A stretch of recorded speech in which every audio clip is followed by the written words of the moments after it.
shift gears. What you're saying is half the job just got done. That's it. And the other half, or maybe 30% of the job just got done. And the other 70 to 50% is selling the deal. So today's episode is about how to sell that deal, how to dispose of that deal. That whole tirade that you got in the beginning, that's just extra sauce. Yeah. You know, you're welcome. Go ahead.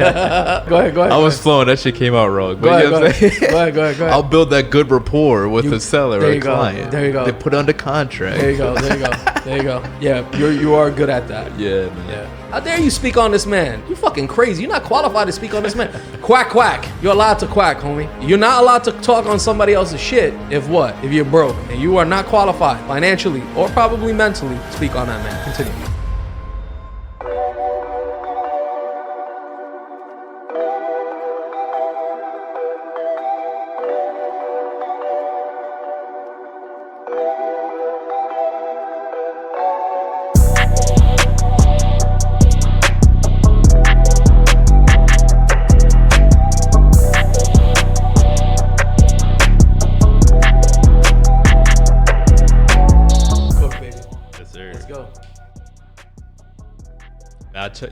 Yeah, you good?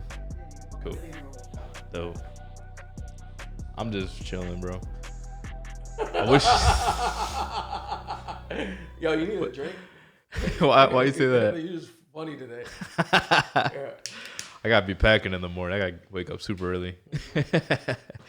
Bro, that UFC fight, wish you could have made it. Yeah, me too. Actually, it was in Abu Dhabi. Yeah. I mean, I wasn't there, but yeah. I bought the pay-per-view. That shit was fire. Okay. It was a real good fight. Who fought? I mean, a handful of guys, but the main one was Khamzat Chimaev out of Russia versus Robert Whittaker. That boy Chimaev is a fucking animal. He's a straight animal. Yeah. He's got like that Russian, Dagestani shit, bro. He's got Wrestling like bears. that fucking muscle fibers are like insane, bro. Yeah. The dude look like skinny as hell, but he'll just like push you. Yeah. You'll break a rib. He broke the guy's jaw, bro, first round. God damn. Like legit split it. God damn. Crazy. Shout out to Hamzat. Yeah, man. It was wild. Yeah, he's a serious guy. Yeah, for sure. These guys are different, man. That whole region, I don't know what the hell is in the water. That whole Dagestan. That whole region is like insane. What is it about these people? It's like they wrestle bears and shit. Yeah. What is that? What the fuck They're is like that? just pure wrestlers, man. I don't know. They're like a country of like warriors. Yeah. You know what I'm saying? That was like the first time I realized like there was like Muslim Russians. I didn't understand that concept. So you thought like Islam was like Middle Arabic East, only, yeah. Middle Eastern. Yeah. A lot of people make that mistake. Most densely populated Islamic countries, I think, is Malaysia. That's crazy. Yeah. That's crazy. That's it. That's an Eastern European country. Yeah. Not an Eastern European, Asian country. Yeah, Southeast Asia. Yeah, Southeast Asia. Yep. Malaysia. I think Pakistan is up there. Mm-hmm. And Malaysia's up there. Yeah. Yeah. And those are not culturally Arabic countries. Right. Yeah. Right. It's interesting, yeah. And then you have a large Islamic area in Europe, like in Eastern Europe. Mm-hmm. That's the part that was like new to me, like the past year. So Putin's like son. Like you could basically call him, what's the guy's name, bro?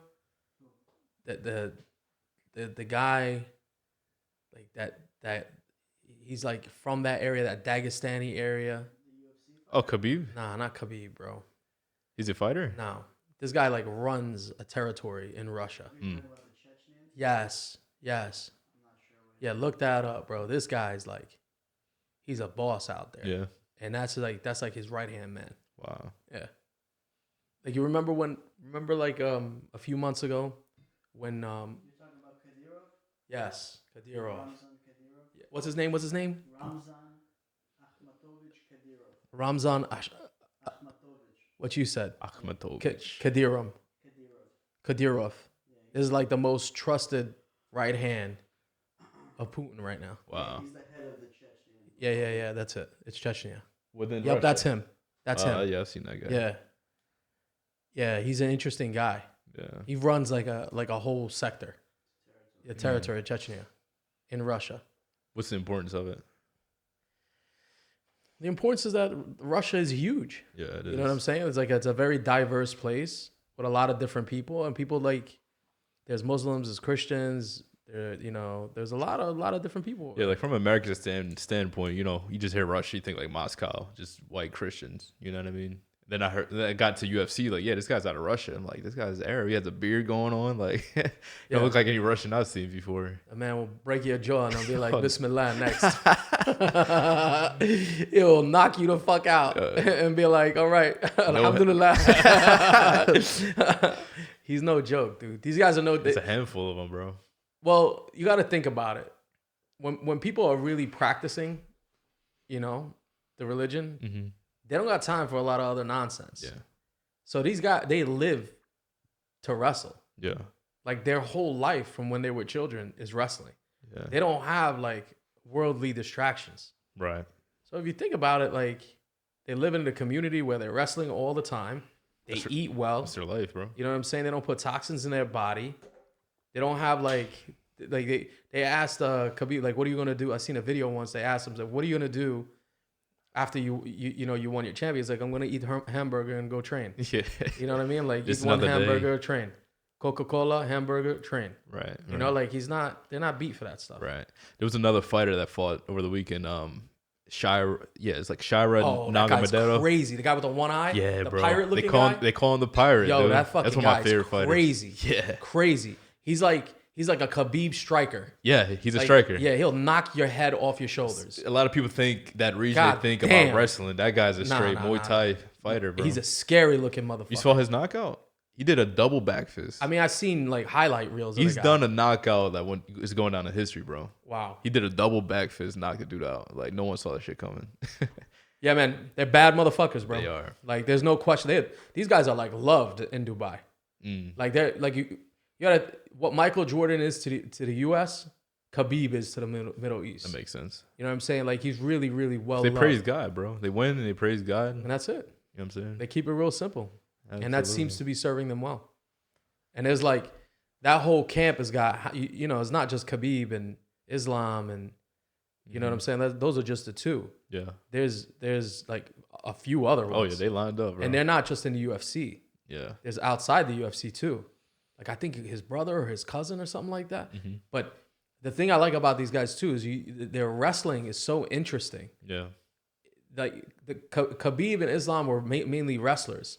The new guys, they're fucking strikers. Right. Right. Like they're really doing it on the striking scene. One of them's like flying feet, all like I've seen him use his leg like a whip and just be clapping guys. You know his name or no? Ah, man, I forgot the guy's name. I only know a handful of them. One of them I think is the same name as Khabib Nurmagomedov or something like that. But they're really, really strikers. Right. They're strikers on the same ability as the wrestle game for the other guys. Yep. Which is really cool to see. Yeah. Very, very interesting because when you think of like the Dagestani fighters, you think like amazing wrestlers, and they are amazing wrestlers. But these two, the newer guys. But Shira, undefeated they're striker, strikers, bro. dog. Yeah, they're strikers. Undefeated. They're not to be played with. That's why UFC's cool because like it's a global thing. Like you have American fighters, a lot of Brazilians, they dominate the game. Russians, so like countries really get behind their fighters. There's a lot of great English fighters. Yeah, you know what I mean. Leon Edwards and stuff. Yeah. So I was watching the Trump Rogan interview, and he asked him who his top 5 fighters were. Right. I'm so surprised that he didn't bring up Khabib. Like he brought up Khabib. Did you watch the interview? Yeah, I did. He brought up Khabib, but he brought up Khabib in like passing. I know. That's fucking crazy. Yeah. That's crazy. He was 29-0, bro. Yeah. How do you not say he's John Jones probably one of the best to ever do it. Yeah. But you gotta like this guy almost never lost a round. Right. Like that's crazy, and he left the game like. Yeah. I think his father was ill or something like that. Yeah. He had to step out. Like he's still healthy. He's still in his prime. You talking about Khabib? Khabib. His father died. Oh, his father died. Yeah. His father died, and he quit because his mom asked him to quit. So that's why he left. So he's still in his prime, but he had personal life. He trains all these new guys. Right. Like he invests all his money. Like very interesting guy. He invests his money in the guys that invested their time with him. Right. You know what I'm saying? Like he uses his money. Like he uses his money to build up all the fighters in his group. Right. You know what I'm saying? Like he pays for flight. Like I heard one interview one time, bro. I had a lot of respect for these guys. They were asking Islam, the like I think there was that's the other fighter in their group. He's like he's a world Makhachev. He's a world champion right now. And they were asking him. They said they were comparing him to Khabib, and almost it was like a negative comparison. Like you're like the bootleg Khabib kind of thing. You know what I'm saying? Yeah. And the way that he answered it was so perfect. It really, I wish that when our team gets to where it needs to get, that guys on our team would answer this question this way. That's how good the answer was. He goes, "You're comparing me to Khabib. You know, I wish I would be lucky to be like Khabib. Khabib pays for all this shit. He pays for our flights, our food, our hotel. He invests in all of us, and he trains us. I'm proud if I was like Khabib. I'm proud to be like him. How many people you get on a team, bro? How many times have you seen you get people on your team? They think they pick up a little bit of game and they run. You know what I'm saying? Yeah. There's no loyalty in this shit. Right. These guys they're strong because they're together. They're united. For sure. And I think that's an analogy to how you're building an organization. Absolutely. You know what I'm saying? When I saw that, I was like, wow, that's so dope, bro. Like the way he answered it was like, that's my brother, bro. What the hell are you talking about? Right. They asked him one time, if you want to become a million, he's like, I don't need to be a million. I'll just go to Khabib and tell him to give me some money. Wow. You understand what I'm saying? No, it's real family. That's loyalty. real family. That's Yeah. real. That's really how this is supposed to be done. Loyalty is a word, thrown around these days, but Fucking tell me about it. yeah, it's not really, it's not something there's no code of ethics is not something a lot of people live by anymore. For sure. That's why when you see it, you're almost like, is it real? Right. You know what I'm saying? It's interesting. You could find love way quicker than loyalty. Can you have love without loyalty? No. I think love's conditional at this point. I don't think so, brother. I think respect and loyalty without love is like building a house with a deck of cards. You know what I'm saying? It has no foundation. Right. No foundation. You can't have love without respect and loyalty. It doesn't exist. Absolutely. You know what I'm saying? It's not a realistic thing. What you have is the emotion, maybe, and the label. Mm-hmm. I think what we run on. You ever see the Dunkin' commercials? America runs on Dunkin'. What America runs on is emotion. Right. And what we have right now is we have emotional cycles, and people confuse the emotional infatuation of a relationship with love. But real love is respect and loyalty. That's how I define love. Right. Justin Waller, he's an investor too. He puts out great content, and he talks about something interesting. It's called like dark love. It's like that Bonnie and Clyde love. Like even though they're on the run, almost certain death. Yeah. They got each other's back still. That ride or die type of love, which is very interesting. But it comes down to that respect and loyalty, no matter what. No matter the circumstance. Yo, listen. The other day we was watching these videos. Remember we was watching these videos, and I came to an interesting conclusion. Y'all got it fucked up. Like really fucked up. It's incredibly difficult to be a male right now. To be a young male right now. Yeah. They got these women confused. Yeah. They got these women fucking bamboozled, brainwashed. They got them all fucked up in their head. They don't know what they want. They got Instagram is telling them what they want. Right. Twitter is telling them what they want. And you got these guys, like, bro, you could be a pretty face right now and you got a following of people that are sitting there liking your shit, loving your stuff. They never spend time with you, but they're constantly telling you you're bad. The double tap. Like, this is insanity. Yeah. They got some dudes sending women money just to know them. Bro, what kind of chuck? Like, hey, you left your man yet? Listen to me. They on the sidelines. Listen to me clearly. If you're sending a female money to get her attention, you are the definition of a chuck. Shame on you. Bro, get a life. Yo, does that sound like I'm passing judgment? Great. Like, phenomenal. You know what I'm saying? I don't care. I don't really give a fuck. What would your solution be? Be a man. Build your character. Build right? yourself. Why are you worried about this bullshit? How could you be worried about a female that don't care about you? How could you sit there, send her money, and sit here, you giving her more than your money, you giving her your attention. You giving her your time. That's all you have. The money is secondary. But you giving her time and money, you giving your time and money to somebody who don't care about you, don't respect you. You know what they're thinking. You know what they're thinking when they see that phone, right? They're looking at that phone. That Cash App comes in. Chuck! Chuck! Chuck sent me some money. Chuck Norris sent me some money today. Chuck! Chuck! This is what they're thinking, bro. What a fucking bullshit people, bro. What a fucked up world, man. Like, and then you asking me why Khabib and his team are fucking these guys up? Come on now. Yeah. There's your answer.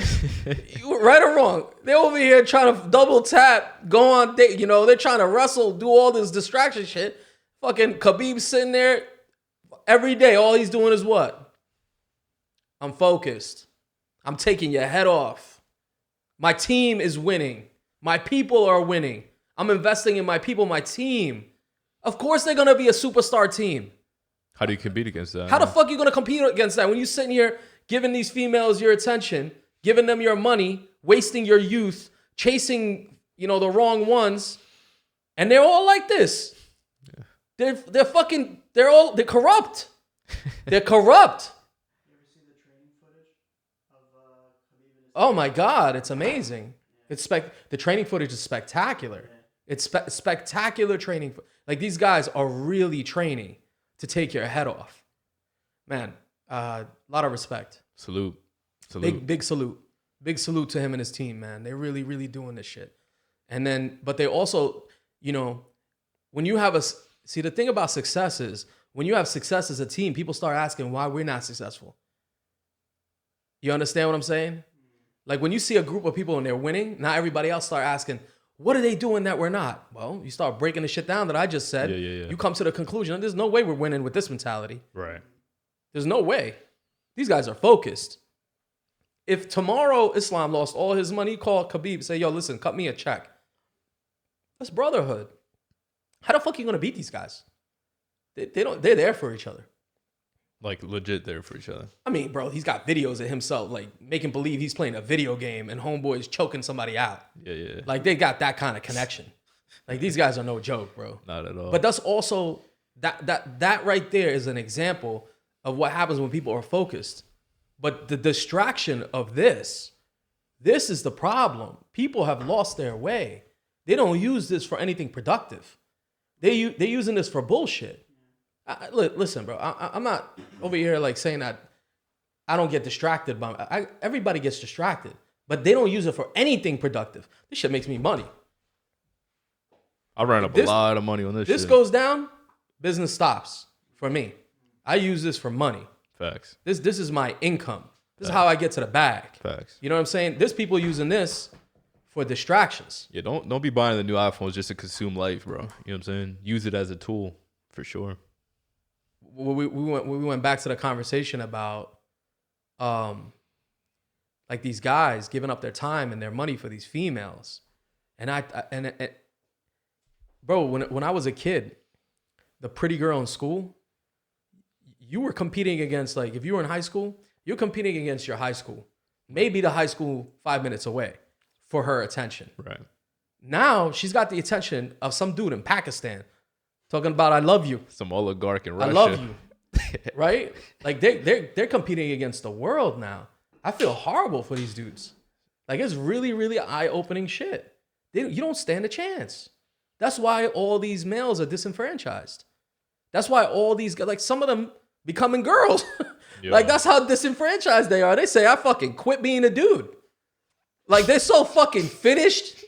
They're so flabbergasted. They're so fucking, they finished with this shit so much that they quit being a dude. They got an operation. Yo, that's fucking crazy. It's crazy. Yo, tell me how crazy that is. They quit being a dude. Yo, bro, like, listen to what I'm saying. They quit. I fucking quit being a guy. This shit is not worth it. It's not for bro. This is insanity. Insanity.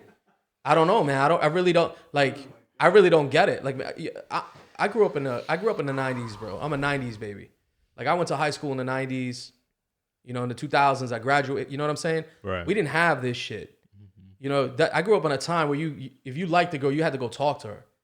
You know what I'm saying? You had to dress right. You had to look right. You had to go talk to the girl. You had to step up and speak to the girl and get her attention the right way. I don't even understand how how these guys are doing it. I wouldn't even play the game. I'll be honest with you. Yeah, I don't play that. I wouldn't play the game if you're a dude right now and you got no money and you don't look the part and you don't got any money, you don't got any if you don't have any value that you can exchange with a female right now, playing this game is a losing proposition. For sure. You don't have no leverage in the conversation. The only thing that you can do is win. If you don't have a name for yourself, no money, you got more. Yeah, you got more important shit to fucking focus on. Why are you even focused on that? Yeah. Like, that's ridiculous. Because, bro, it's gonna cost you money, bro, to court a woman. It's gonna cost you dates, taking her out. You should have a car, bro. Can't be pulling up at the bus at the first date. It's gonna cost money, bro. If you dead broke, bro, like, you got other priorities. Relationships right now are transactional. That's what I'm seeing, and I'm seeing that when the law of supply and demand is not skewed towards the male in relationships. It's skewed towards the female today. Mm-hmm. Because hasn't it always been? What'd you say? I feel like it's always been hierarchical like this. Well, a pretty female is always in demand. Like, right. You know what I'm saying? There's always, but a successful male is more unlikely than a pretty female. Oh, for sure. You know what I'm saying? Because there's a lot of low standards. You know what I'm saying? So a male that's successful is actually way more valuable than a pretty face. Yeah. Especially because, like, beauty is a diminishing asset. It's not an asset that's a continuous thing. Right. A female in her 20s is not her 30s, it's not her 40s, it's not her 50s. I understand, you know, they be pitching this shit where we're fine wine. Okay? Until you're rotten wine. You're fine until you're rotten. Right. Right or wrong? Right. Like, you're not fine forever. Some of y'all rot. I seen a female, like, bro, I remember growing, like, I know a few females, like, from when I was in high school, bro, they were beautiful. Bad. I seen, like, by accident, I don't know how I ran into it. I seen it on some app, and I looked at her, I'm like, bro, she's like in her 40s, like, she's a young woman. Finished. Expiration. Expired. Milk has spoiled. Damn. Yes. God damn. Yeah, that doesn't. What's beauty is a diminishing asset. Right. They got to use that beauty in their youth in order to land something. Because that's a woman's prime, bro. In order to get a deal. Yeah. But once they get past that certain age and they start expiring, good luck with that. That's when they want to settle down. Yeah. Good luck with that. But a successful man, a guy that's successful, they're in demand always. Look at Bezos, that man Jack now. He got the mega yachts. You seen him, right? Yeah. This dude got some money, put a 6-pack on. Yeah. You know what I'm saying? I don't know how the hell he got a 6-pack in his 50s. The guy in his 30s and 20s looked like, you know, a gremlin. Now he looked like a fucking. He got a 6-pack. My man looked like the last boss. No cap. Yeah. Like, Elon grew his hair back. He looked like Lex Luthor, for real. He turned into Lex. He got some money, look like Lex Luthor now. Yeah, he's jacked. He's jacked. He got himself a baddie. Yep. He got a divorce, got himself a baddie, and got a 6-pack, and he's rolling. Like, a successful man is a different thing. Bro. Yeah, man peaks later in life. If you don't come from nothing, yes. You got to build yourself up, bro. I think these dudes are really, really, and it's also hormonal. Like, let's keep it real, bro. Right. When you're in your teens, man, you do anything to get busy. You know, in your teens, you got all these hormones pumping, right? Or right or wrong. Absolutely. Like, it's biological. You know what I'm saying? You coming into your manhood, and you hyped up. But if you could control your lust, bro, that's powerful. Control your lust so you can focus on the real prize. You got no business talking to a female if you broke. Yeah. You know what I'm saying? You got nothing to offer. If you broke and you talk to a female, you got nothing really to offer. I know y'all on Black Ops and shit, bro. On 2K, I understand. Get off that shit, bro. I'm sorry. Like, just get up off that and build yourself up, man. What is even that? The fuck is a Black Op? What is that shit? Call of Duty. Oh, it's a Call of Duty. Shoot 'em game. up type. Yeah, we don't do that. We gotta hop up off that, bro. I mean, video games are cool, but you know what I'm saying? We played a video game of life. Right. We shooting for real points. GTA for real. Yeah. Yeah, we don't want to buy the car in the game. We want to buy it in real life. We don't want to buy the house in the game. We want it in real life. Yep. We don't want the lifestyle in the game. Fuck all that. They can keep that. We're not going to play the virtual escapism, virtual movie escapism, virtual game escapism. We're going to try to do the shit in real life. Yep. Well, like, why not? These are all distractions. That's a whole lot of it for sure. Well, they throw a lot of distractions at you, and if it sticks, you lose. Mm-hmm. You know what I'm saying? You get the female distractions, video game, TikTok, movies, YouTube, all that.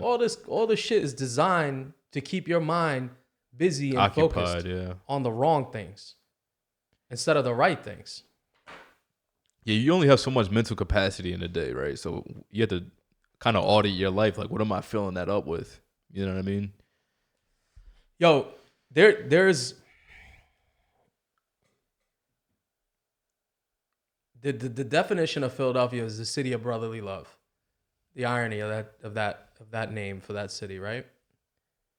There used to be more camaraderie, male like camaraderie, right? There's like groups and different organizations that men used to join together, right? Hunting groups, you know what I'm saying? Business groups, just different organizations that they feed each other and they work off each other. And there's a male bond. It's a lot of value. You know what I'm saying? Now you say things like that, you got to follow it up with no Diddy. Yeah. Because there's so much weirdness out there. You know what I mean? Because of what's going on. Yeah. But it was a common thing for men to work in groups for their goals. Working packs. Yeah. But I think we're living in interesting times, man. This is like, I had an eye-opening experience the other night after we shot our podcast. Mm-hmm. Like, there's no way you're winning if you're not focused. No like, way. They did. But you talking about like in a dating pool and trying to build a family and all that? Like, females are distracted, and it's a very corrupt situation. What would you say for the ones that's like, I guess, God-fearing, not hung up in the soul? Those exist. Right. Like, let's be clear here. But they're probably not on social media though, huh? Or maybe just not super active. They're not on Tinder. Yeah. You know what I mean? Like, the old facts. They're not at the club every night. They're not on Tinder, every bro. weekend. They're not in those they're not in those situations. You can't be on both. Right. You can't be at church and then on Tinder. I mean, I guess you can be, but that's not really how it's supposed to go. Right. You know what I'm saying? So, I don't know, man. This is I don't have all the answers. I feel like that I just know I can recognize what the problems are. Yeah. You know, and I'm allowed to do that. Absolutely. I'm allowed to recognize what the problems are and figure out how to navigate that. Mm-hmm. I think if you're a male right now, you're young and you're confused. Like, I really, really had an eye-opening experience the other day. Really, to be honest with you. Yeah. I really did not understand how crazy the dating situation was in the world right now. Like, you really don't have a chance. like you fucked. Like, you really don't have a chance. These girls are being hit on by everybody. Everybody, bro. Everybody's in the DM. Yeah. Everybody's in the DM. Everybody's watching their shit. Everybody's liking their stuff. Everybody's commenting on their shit. Like, this is why they feel entitled. It's an entitlement complex mentality that's leading to relationship corruption. That's what we're working against as males, as Americans, as young males. I'm sure this is happening all over the world. I don't think it's just America. Right. But I do think that there are social stops in certain places that slow this process down. Because, you know, the reality is, bro, like, it's a hyper competitive world. You know what I mean? Shout out to Top G. Yeah. Somebody wants your deal. You want to sell that deal. You have competition in the market. You want that woman. Somebody wants that same woman, that same car. So you really have to craft your life and really put in that work to make it happen, bro. To not think that you're competing against every other guy for that female's attention is ludicrous. Absolutely. You're 100% doing that, and your only chance your only chance of really being successful is to stand out and be successful in all ways. Yep.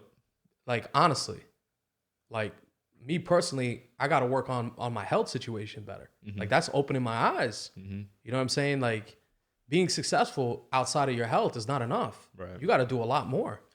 You got to be successful on all areas. But to not recognize that is crazy. Yeah. And then to sit there and have pseudo virtual relationships with these females, it's Chuck life. Yeah. Like, what are we doing here? For real. Yeah. It really. Listen, when I see that, all I think is Chuck Norris. Honestly, all I think is like, this ain't normal. Yeah. You can never ever be sending females money that you don't like. That's just not that's not what you do. Mm-mm. Like, do you know how much money these OnlyFans females make? They make millions of dollars. Yeah. They make millions of dollars. Like, it's insanity. People are subscribed to these females. Like, if I would have told you 20 years ago, males would be subscribed in the millions to virtual personalities that would siphon millions and millions of dollars, It's insane, billions bro. of dollars from them It's insane. because of their lack of ability to work on themselves and get themselves where they need to be, where they don't need to look for a female that wants to take advantage of them. Right. That's what's happening right now. Yeah, she don't care about you, bro. They're taking advantage of these males. Yeah, for They, sure. they know that they know what they're doing. Exploiting the sex, for sure. They're exploiting the attention. Yeah. Some of these females are not even doing all that. Right. They want the attention, and if they get in the attention, they can monetize the attention. Mm-hmm. So they use your attention in order to parlay that into a brand deal, Right. or something else. Attention is what's valuable in this market right now. Back in the Rockefeller days, it was an oil industry, right? Yeah. But now today it's attention. Yeah, my advice would be work on yourself, unfollow all these goofy stuff. You know, stop utilizing your time and your effort for the wrong things. Figure out how you can be successful. Watch this podcast. Get your game right. Get on every video that we've made to date. Figure out how to monetize and be successful. Invest in you. Man, don't even do it on our YouTube. Forget it. Go find a video that you can be successful. Go learn some shit that can make you successful, Hire so you a don't have to mentor, do all bro. that. Hire a coach, all that shit. That's how I got started. I hired a coach. Do whatever you got to do. You're gonna spend it on a female. You're gonna spend it on yourself. On yourself, bro. Spend it on yourself. Point blank, period. That's it. And I think the internet is useful for that. It's not all bad. No. It has fractured conventional education In media. shit and like media. that. So it is useful. I think that because it's free to the world, that there are areas where people get jammed up. Yeah, you could get lost in the sauce. You get lost bro. in the sauce. So you got to figure out how to use it for good. Right. And I think educating yourself on how to be successful, how could that be bad? Absolutely. So let's talk about like another great topic, bro, today. Yeah. Like how you can really build yourself, go out there, make that bag. This shit works, bro. Like, this is not by theory. Like, we do this every day, day in and day out. Again, I came back from, the traditional American dream. I went to high school, passed with flying colors. I went to college, aerospace engineering. It's like, oh, I'm going to get this college degree. You really are Astro when I call you Astro. Yeah. Like this guy really is Astro.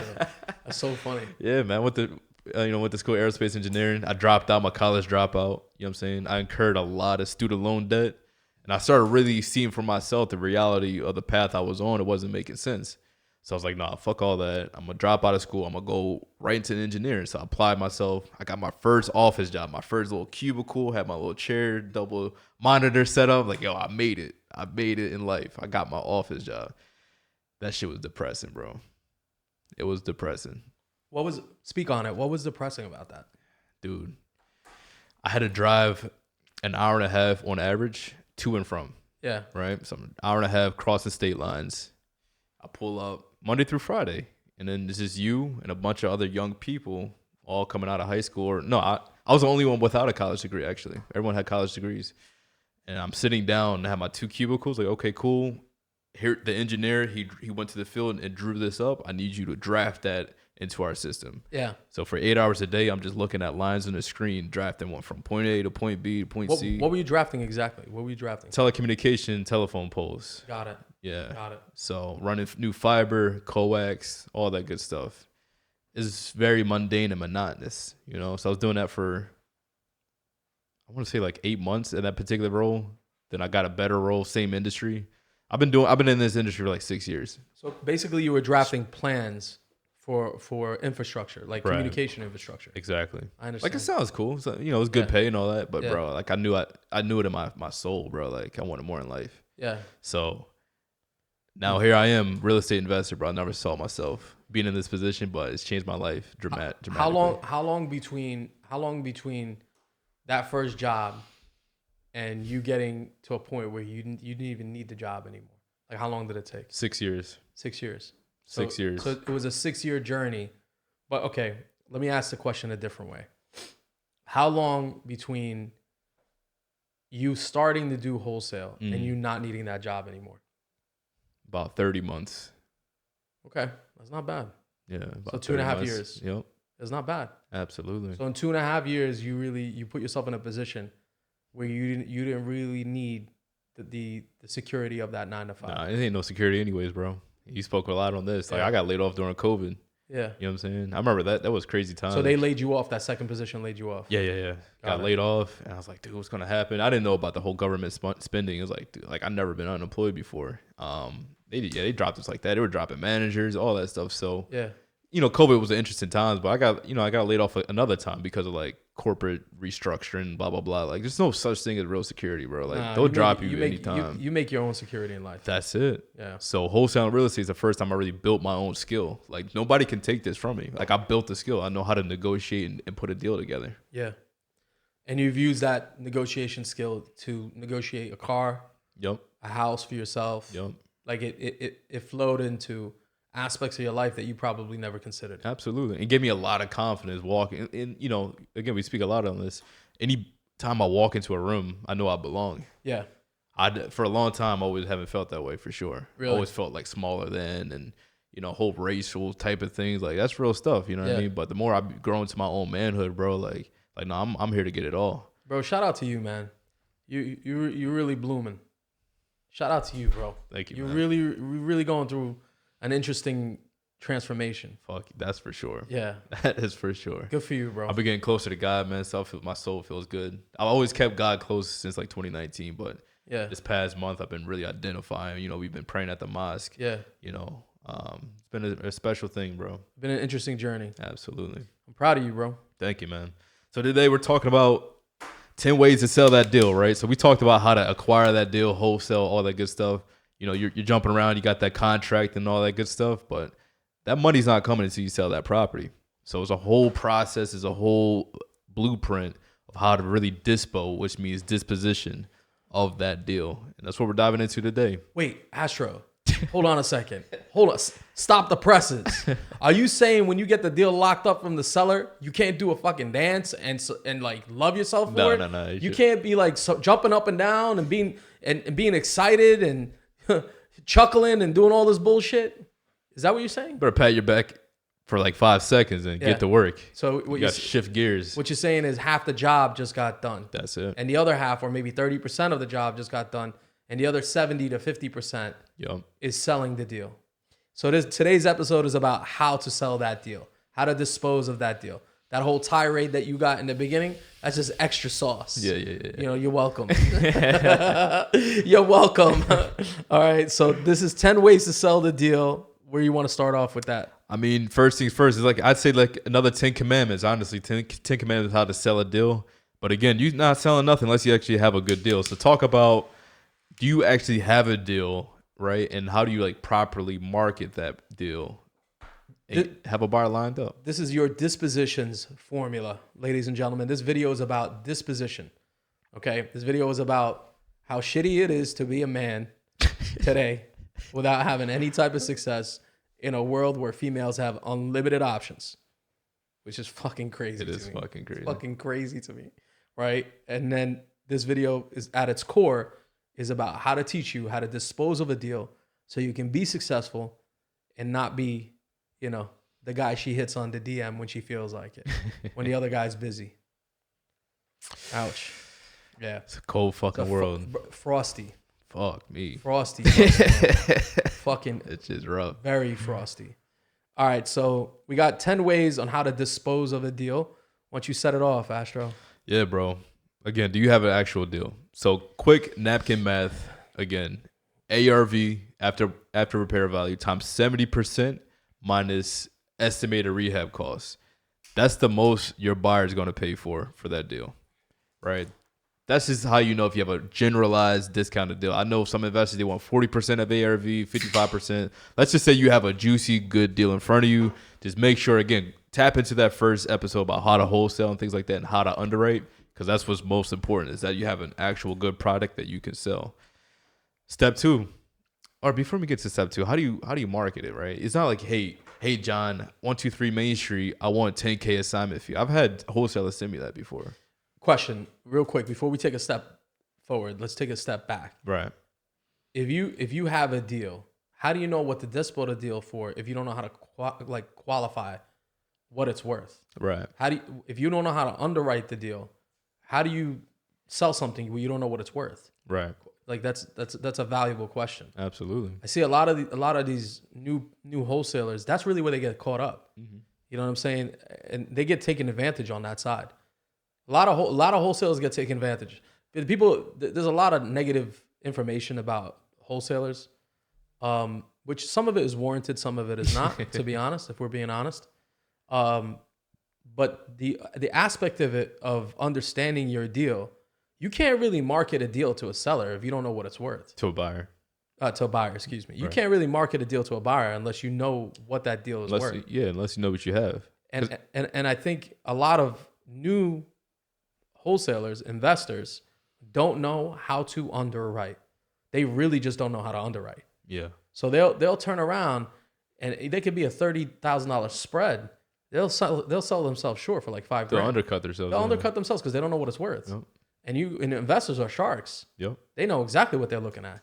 They know if you mispriced it in 5 seconds. Yeah. They're quick to tell you when it's overpriced. Oh yeah. Right? So they definitely know what high is. So if they know what high is, they definitely know what low is. Right? If you know what something is too high, then you know what it should be. And if you know what it should be, then you know what it's underpriced at. And a lot of wholesalers, by not underwriting their deals correctly, they get jammed up on the sale. They're constantly chasing the next deal, the next deal, the next deal, because they don't price their deals correctly. Right. They're undercutting themselves on a deal. Bro, it's incredibly difficult to find a good deal. It's not like you just fall into it. Mm-hmm. Like, I understand some of these gurus are trying to teach these guys, like, you in 5 seconds, you're going to go pick up the phone, you're going to get a $50,000 spread on a deal. It doesn't work like that, man. Yeah. It takes months to find a decent deal. Yep. Like weeks, if not months, depending on your process, right? So once you do have a deal, understanding what you have and how to dispo it and market it, this is the hard part of the deal. Like, you just did the heavy lifting. Now, if you lift incorrectly on this side, you don't got shit. Yep. You don't have anything. So I stress underwriting. It's so important, dude. I stress it so much. And when I get a new person coming into the building that I meet, let's say like we work with other wholesalers and stuff like that, I don't let them control that part. Right. I really don't, because I know like a lot of them are not experienced enough to know what they have when they have it. Right. So I tell them like, look, you may not know what you have, but I do. So let me take it from here. Yeah. You know what I'm saying? And now I work with them to get it closed up. Absolutely. So, because trust me, all the lenders, the buyers, all that. They're all gonna know. Yeah. They make their money on understanding these deals. Yeah.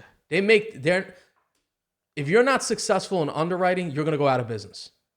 So as a lender, you've only made it this far because you know how to underwrite. Yeah. And as an investor, you've only made it this far because you know how to buy. And if you don't understand that part as a wholesaler, you're finished before you started. Yep. So it's just a really important aspect of this list that I want to stress. The money is made on how you price it. Yep. And just, you got to be cognizant of that. Absolutely. So underwriting, pricing it, and then I would say like marketing the deal. Yeah. So when it comes to marketing, again, don't just shoot someone an email, 123 Main Street, I want 5K, boom, here's one photo. Like, really put in the work, go above and beyond. You want to reverse engineer from the buyer's perspective, like what information they need, right? So the address, beds, bathrooms, square footage, all the super basic things, but just put it in make it easy.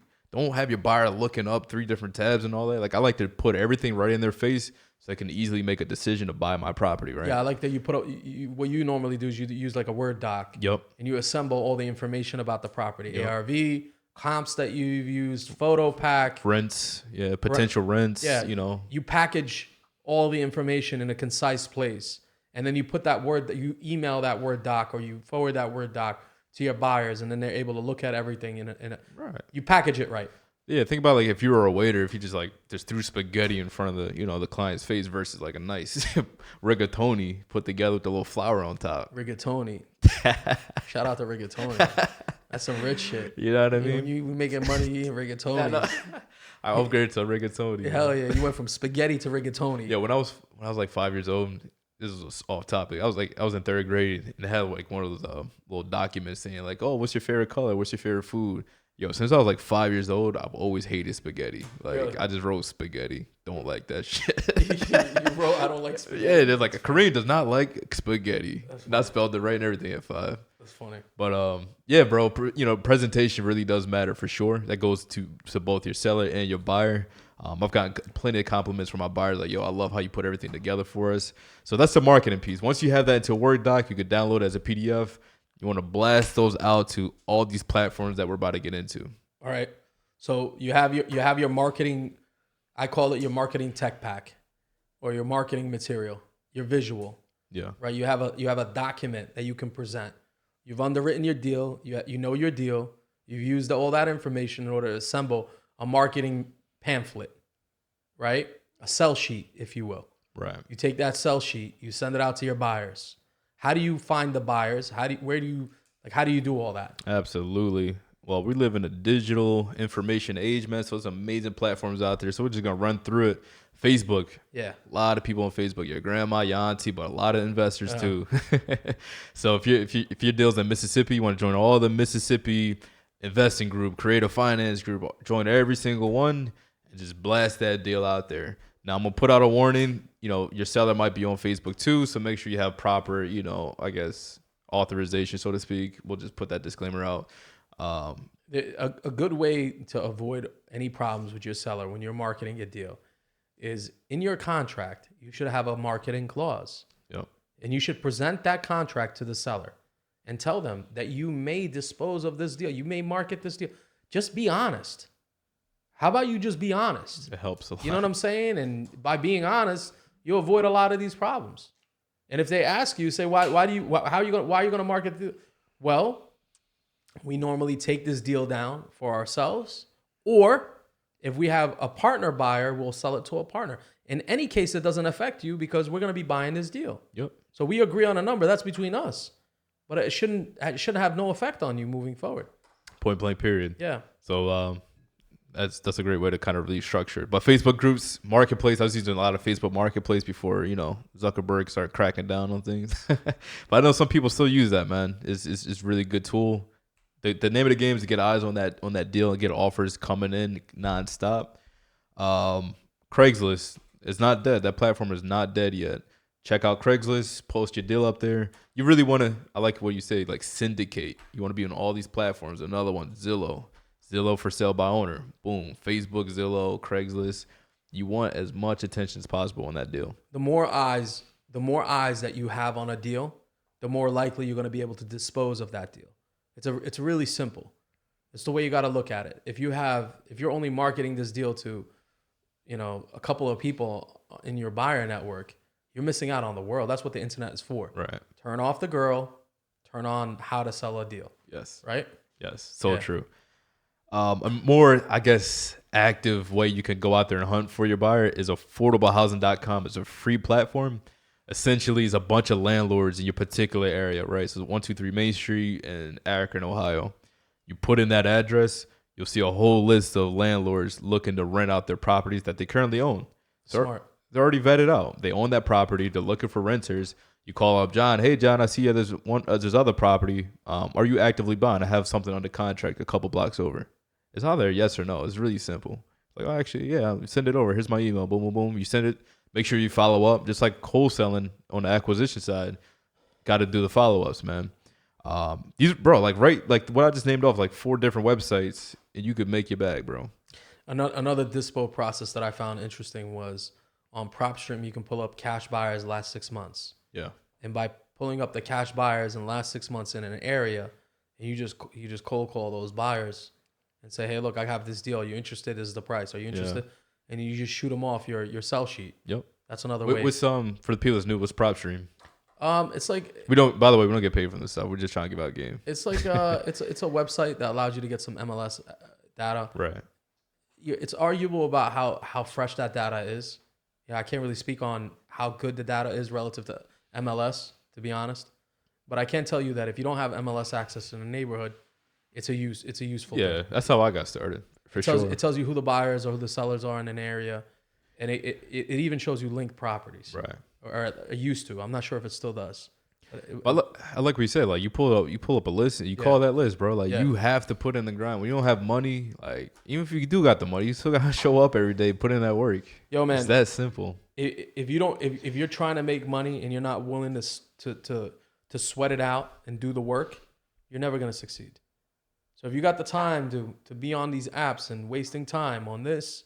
And what's that fucking game you're talking about? Black Ops. If you can do all that shit, then you can sit here and text some fucking people about a deal for sale. Yeah, go into settings in your iPhone and like go on screen time, bro. It's very eye opening. Yeah. You know what I mean? There you go. You're like, I don't have the time. Well, all right. Well, next person says it in person, like, yo, open your phone, go on settings. That's a good idea. And show me that you don't have time. That's a good idea. Please show me. Yeah. Because trust me, I had the same conversation myself, bro. So we all have time. Trust me. We do. Yeah. You know what I mean? Like we find time along the way. And shout out to the single moms out there, the single fathers, whatever the case may be. All respect to it for sure. But if you're a single parent, you got to put in more work. Yeah, you do. You have a reason to put in more work now. Look into those babies' eyes, bro. Right? Absolutely. That's a fact. Did we talk about Zillow's for sale by owner? We kind of breezed past it a little bit. Let's speak on that. So you can list these properties with the proper marketing clause in a contract. Zillow's for sale by owner. That's not an MLS listing. It is an off MLS listing. It's a website that allows you to market these deals for sale. Find some buyers on that as well. Absolutely. Yep. Absolutely. What else? Something that's been big for us is JV partnerships, right? That's huge, bro. So good. So like, if you don't, my bad. Yeah, go ahead. JV means joint venture, by the way. So if you don't know how to let's say you're good at speaking to sellers. Let's say you're good at creating rapport. And there's some guys that I can think of right now in my mind that are amazing at this part, but they really don't know how to price a deal. They say they do, but they don't. Like, I know they don't. So like, if you're good at that part, you're best served doing that part. Yeah. Find yourself a group that you can really bang with. Yeah. Find a team, find a local, like what we have. Mm-hmm. Find something that you can do like this, where you can work with an experienced group of people that understand how to sell a deal, how to dispose of a deal. The dispositions part of this deal is not easy. Yeah. By you partnering with the right people, it gives you it exponentially grows your learning curve. Yeah.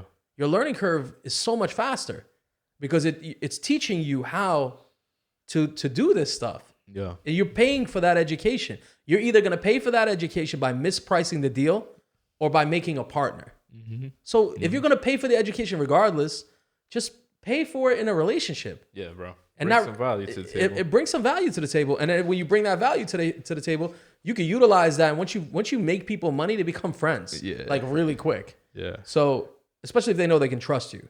You know, Absolutely. those become more than just business relationships. That's something for me, man. It's like I was really good at acquiring deals and like I know how to price them, but I was like, dude, like I'm not greedy. I don't need 100% every single time. Let's 50-50 JV, boom. You already have buyers that you have lined up. Bro, hand it off, boom, deals on the contract. I could focus on those sellers again. Bro, that has served you so well. That kind of thinking has served you very, very well. Thank you. And I would implore people to use that similar type of thinking when they're dealing with these kind of deals. You can do all of this. If this feels like a task too heavy, a load too heavy for you to carry, fine. Get yourself a JV partner. You can meet them up at an investor meetup. Find somebody that's really doing this thing. Mm-hmm. You know, find the right person. Yeah. I will caveat it with that.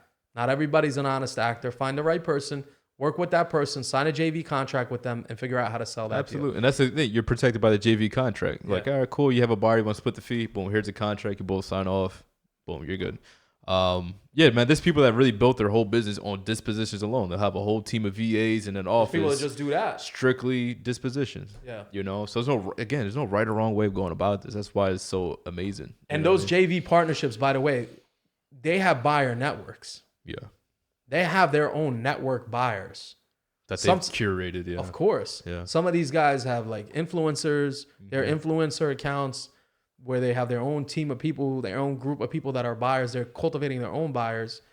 Some of them have amazing platform relationships where they can push out a deal to a massive amount of buyers. Yeah. Massive. Some of these guys have hedge funds under their belts. Some of the, like there's certain connects that you can't just create. Yeah, you're not really getting those connects, bro, being a newbie right. going into this. So there's two ways to view a JV relationship. You're taking half of mine or you're making me half of new. You get me? And what I noticed is the guys that are really successful in this thing, they recognize that you're making me half of whatever it is that you bring in. Right. Like, I don't see. They're doing half the work, bro. This is work. This is 10 commandments of work right here. Yeah. You just did your happy dance. Now you got to do 10 more steps of work. 70% of it is this shit. Do you know how much bullshit goes into this? Oh my goodness. Bro, first of all, they got to have the way to sell it. Then they got to follow through with all of the organization of fucking tire kickers. Yeah, and title companies and all. Bro, it's a nightmare. Yeah. You know what I'm saying? The banking side of it, the appraisal side of it. Like there's a whole other bag of worms right that you got to deal with when you're trying to sell a deal. It's something I want to touch on. Shout out to my first real estate mentor, Mid 215, bro. Like he laid this shit out clean. He always something he drilled into us. He's like, even though you're doing a JV, if you whoever acquires that deal, you control that deal, bro. Yeah. You don't just hand it like, all right, partner, just let me know when it's gonna close, and you just walk away. No. You talk what are we closing at? What kind of funding is a buyer using? It's your deal. When is it under contract? Because you have a promise to that seller, bro. So you need to be in the loop of what's happening. And don't get in people's ways. Work together though. Have that communication. I think you have to have a positive approach. You have to enter the situation. If somebody doesn't give you a reason not to trust them, don't act with distrust because you're going to create. If you distrust somebody, that's the energy you're going to get back. Right. You know what I'm saying? If you act distrustful if you treat somebody distrusting, they're going to reciprocate that. Right. They're going to be like, why does this guy not trust me? There must be something wrong with him. I can't trust him. So by extending trust, you receive trust. Yep. Now, you have a JV contract too. You're also protecting yourself. Right. But just be cognizant of how you enter that relationship with somebody that's an experienced dispo person. Right. A good line is trust but verify. Yeah. Control your deal. Yeah, control your deal. For sure. Go ahead. JV partners, man, that's big. Another one, get out there. Even if you're brand new, get to those networking events. That's how I met my good brother right here, bro. We met on an investor meetup. In person. Yeah. On a regular weeknight. Nothing super special. And full disclosure, I met a lot of people on investor meetups. Yeah. This didn't come out of that relationship, all those relationships. Some of those relationships get in their own way. I did a lot of deals with people, bro. Yeah. A lot. I've done a lot of deals with other people that it never works out. It didn't work out this way. Interesting. Yeah, because you have to have two willing parties. Yeah. And people can't get in their own way. Yeah, yeah. And some people, they got their own problems. Yeah. You know what I'm saying? I'm only going to be me. They bring their own baggage. They bring their own. They got the battered wife syndrome. Yeah. You know the battered wife syndrome? Where she goes into every relationship be like, oh, you're going to abuse me like the next guy. Yo. Yeah, but I didn't do nothing to you. That's fucked up. You know what I'm saying? I'm not going to allow you to think negative of me. I didn't do anything to you. It's not right. So in a lot of these scenarios, you deal with people that got that, maybe not the right mentality, I would say, for an investor to work with them or for a JV partnership to work. People do business with people that they know, like, and trust. Yes. That's a great way of doing it. Yes. And I guess like a low-key superpower of mine, like people really just fuck with me, bro. Yeah, you're likable. They see me and they tell me some deep shit too sometimes, like a brand new stranger. You're about as likable as I am. Oh, man. That's not really my superpower, but it can be sometimes. Right. I can switch it on and off. Oh, But the thing is, I'm not really trying to be liked. I'm trying to be respected. for sure. You know what I'm saying? That's the difference. And Yeah. there's a big difference there. Yeah. And I think you bring that to the table. You bring a level of likability that people just Bro, I migrate can't to. switch it off, bro. I'll see someone in the grocery line, and Yeah. I could just feel it. Like, they're waiting to talk to me. Even though this is a brand new stranger. Buddy's, like, looking over, like, I'll just be like, I'll just be looking off in the distance. Because I say one thing, like, hey, how's your day going? Like, oh, thanks. I've been waiting for you to ask this question. Like, yeah, my dog just died. And like, all right, bro. Like, I didn't ask all I that. didn't go on, man. Respect. I love it. You know, well, Yeah. now I love that, but condolences. But, you know, it comes Yeah. on, it comes on heavy sometimes. Yeah. So I'm learning that aspect. But, dude, I'm using that shit for my advantage in real estate. Of course. Dude, I'll have a good time with a grandma in Toledo. Yeah. You know, get a deal. Whoa. Whoa, pause. Whoa. Pause. Have a good conversation. Roll that back. Yo, roll that back. That error. Yo.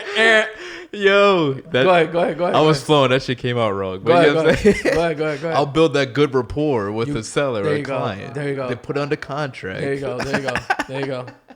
Yeah, you are good at that. Yeah, man. Yeah. So understanding who you're dealing with, the correct JV relationship.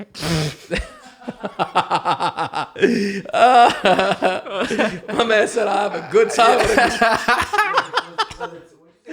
Yo, he said I have a good time with a grandma in Toledo.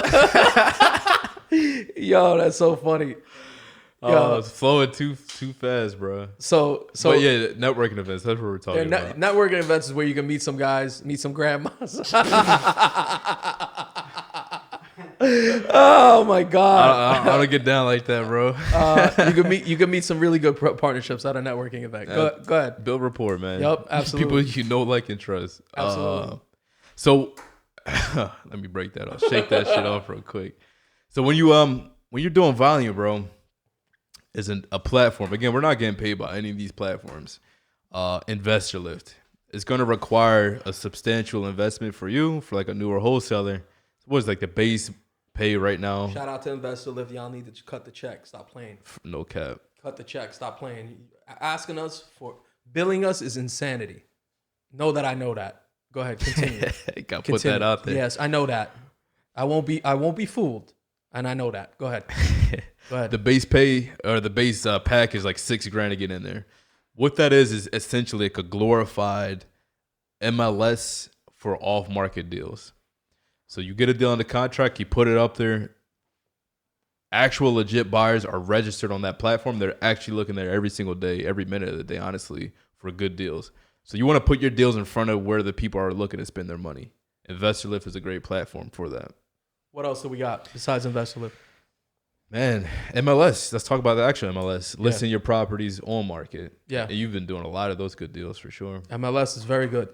If you know what you're doing with MLS and you can novate a deal and you can get it on market, you can do some damage. Why is that? Why is the MLS so good for that? Because you there's a bigger spread. You can bring it to the retail market. Right. There's the biggest, you got to remember, 92% of all real estate transactions are MLS. We're living in the 8% world. That's fucking crazy. Yo, I'm going to give you the stat again. 8% of the deals that are done are off market. 92% of all deals are on market. That's crazy. Yeah, so all the deals are on market. We living in the 8% world. I would have think like 70%, but 92. No, it's crazy. 92. Yeah, it's 92. Damn. Yeah. There's people doing damage on MLS. Learn Novation, guys. Yeah. Just put that out there. So when by getting your deals on MLS, you're getting all the buyers. It's getting pushed to Redfin, Realtor, Zillow's, MLS. It's getting pushed to the MLS back network. What's the back network? Oh, that's a great question. That's a spectacular question. That's a paid question. It's not for this video. All right, we got to keep something in the tank. We can't give you everything. What you think this was? Freedom? Freedom's not free. Continue. Get the fuck out of here with that shit. Go ahead.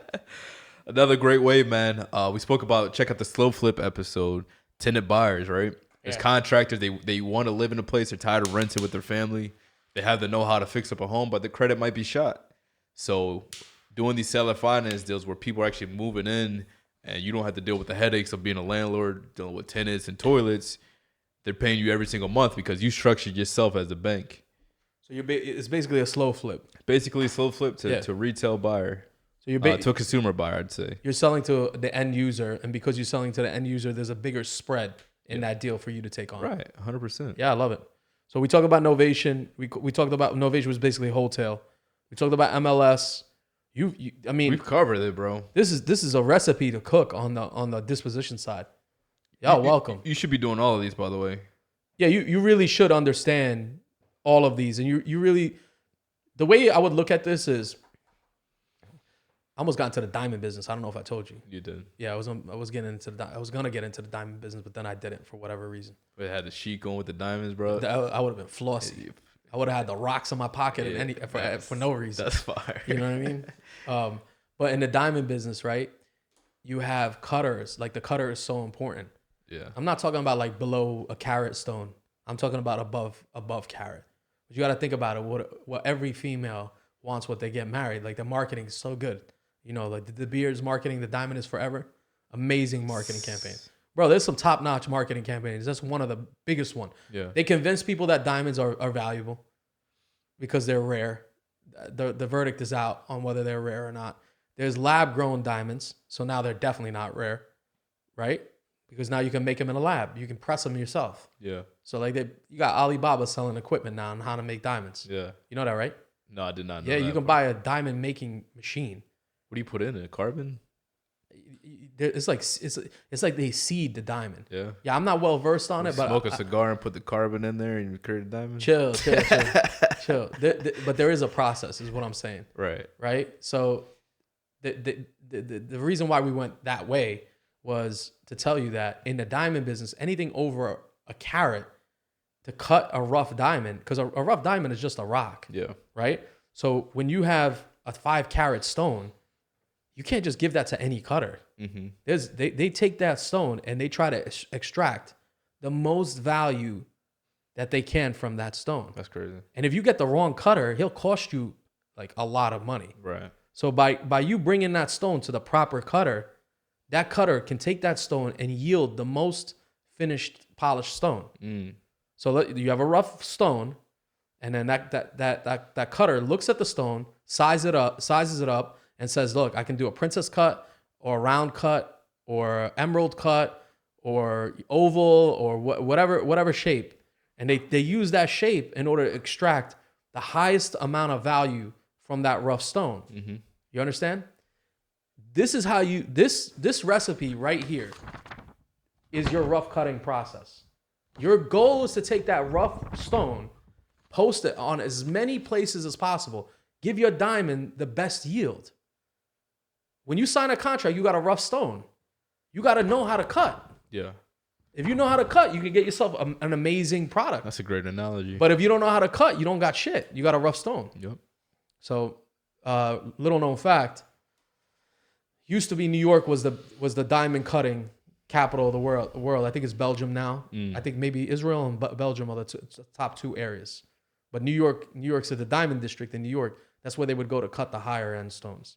Very. The under 1 carat stones, they go to like India and China. That they get cut because when you're cutting a stone under a carat, the labor cost is so intense that they just ship them overseas. Oh, wow. Yeah. Because it's smaller to work with. Because they're smaller to work with, they're less valuable, so labor becomes more of an impactful thing. Yeah. But if you got like a 3 carat stone, labor is less of an issue. The cutter is more of your question. Boom. Yeah. Diamond cutting industry business. 101. Diamond cutting 101. Diamond cutting teaching courses. Yeah. Coming soon. We should all right? we should do that like a cigar night or something. Yeah, that was it was an interesting experience. I learned a lot from that. Yeah. Yeah. That's fire. Yeah. What are y'all doing, bro? They're on OnlyFans. They're on OnlyFans. $9.99 a month. You know what I'm saying? They're living that life, boy. They get to send her a message. Wait, hold on. Don't they pay to send messages on there? I've never been on. Oh, fucking clown time, bro. What are you doing? They got you on a monthly subscription. That's rough. Yo, you can't even touch. That's crazy. You're just looking. Pixels on the screen. That's wild, bro. What a weird world to live in, where you're like, you're experiencing something through a camera. You're living your life in a virtual world, How could you not be depressed? I understand why all y'all turning into females. I get it. I get it. I mean, I don't get it. I'll be honest with you. For me, I will never get it. But I understand why. Like, I understand the logic behind it. Yeah. But you gotta, yo, do yourself a favor, bro. Do yourself a fucking favor. Stop playing with your life, man. You can sit here and talk shit in the fucking little comments. What they say? Somebody said something to me on the comments section. Let's highlight the shit right now. What they say about Rose? Because Oh, they said Rose. You know the chicken video where he's like, "Yo, we raising chickens," and they go quack quack quack. He goes, "Oh, you dummy! Chickens don't quack, bro. You fucking broke." Rose got 400 acres. He's rich. Rose got a plane with his name on it. He's rich. Do you understand? He got money, bro. He got cattle. Does he have a fucking farm? Yeah. Rose is rich. He could quack all the fuck he wants. You're not allowed to quack. You're not qualified to speak on this man's wealth. You're not. What you need to do is get off OnlyFans. That's what you need to be worried about. Right or wrong? You sitting here talking about Rose, bro. Shout out to Rose, bro. That boy is rich. The biggest boss. Bro, you see his mansion? How dare you?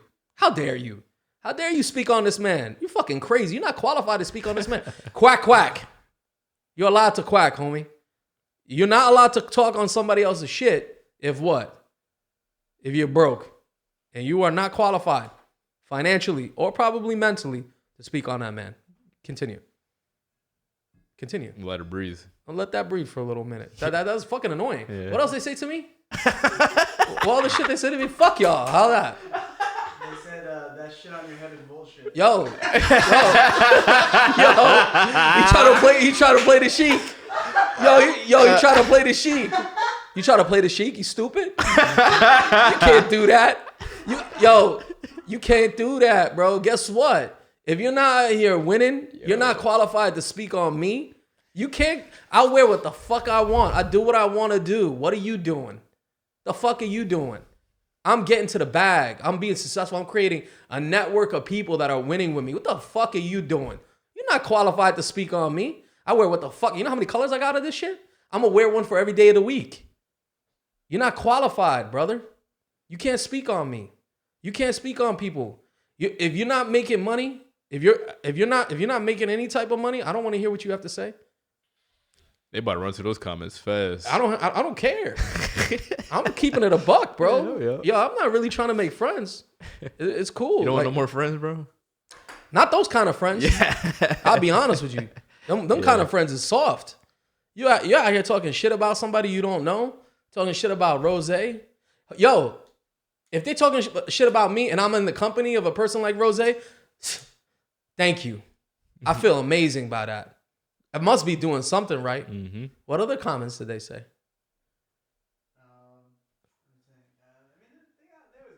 They got some stupid shit to say? Let me see. Kareem, pull one up. We'll put them on the screen in real time. All right. They talking that rah-rah and They're talking shit. All right, so why you got that on your head? That shit is fake. That shit's bullshit.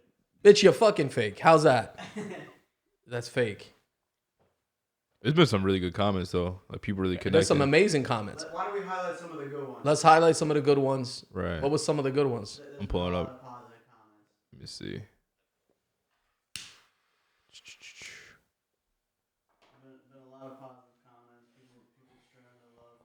I like that. We got good comments on Instagram. I like it. We got good comments on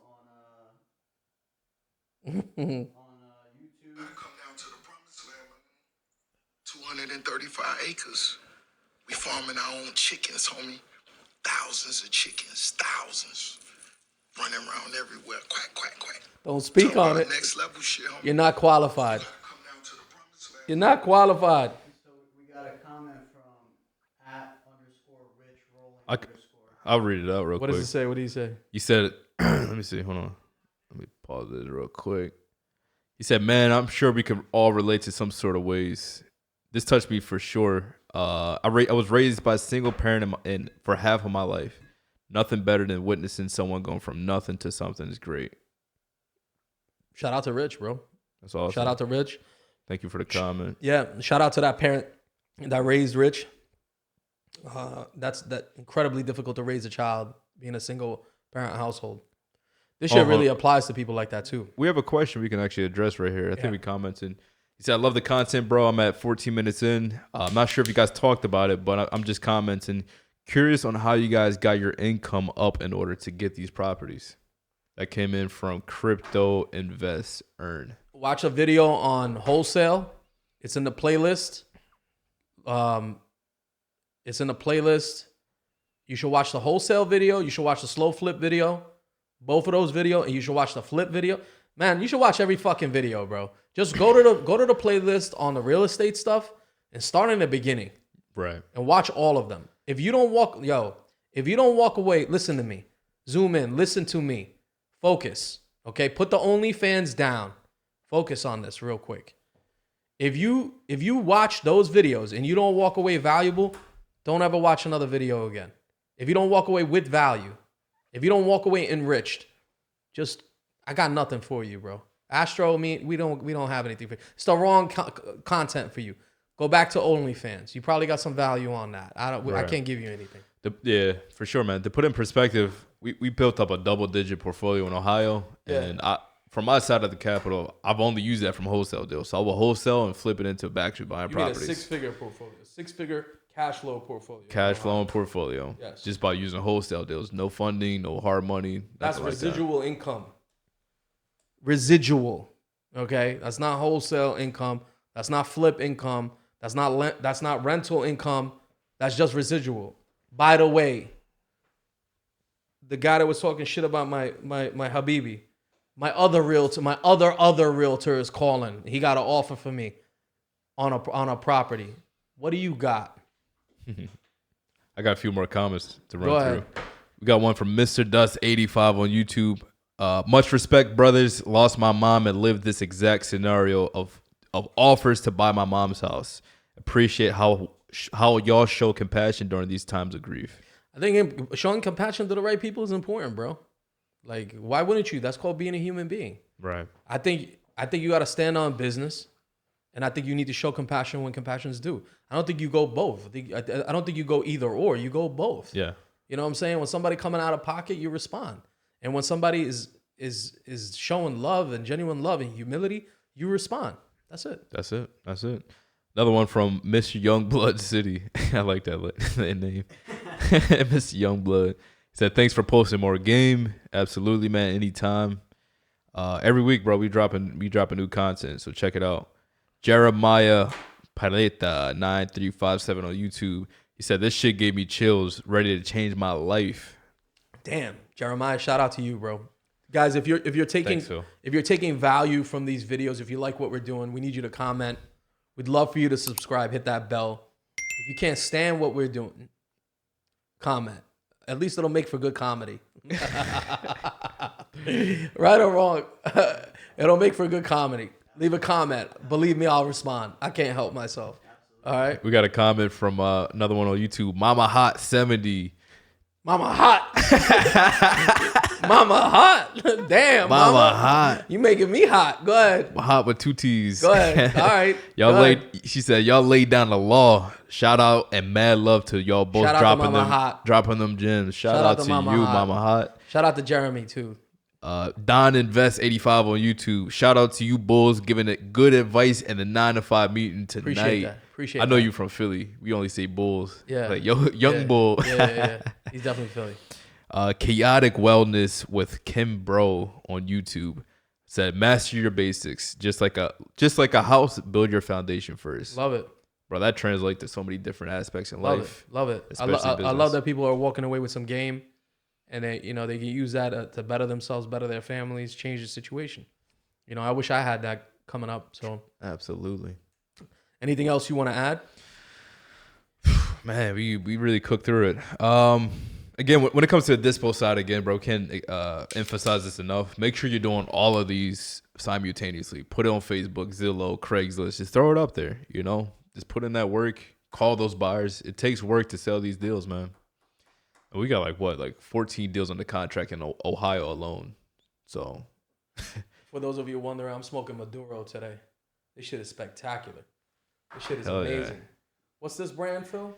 La Gloria Cubana. La Gloria Cubana. Ooh. She Latin. All right, La Gloria Cubana. Maduro. Shout out to the Shit's fucking Latinas, amazing. bro. Amazing. Amazing. Guys, if you're taking value, again, leave a comment, subscribe, do your thing. Thank you for joining us. Thank you.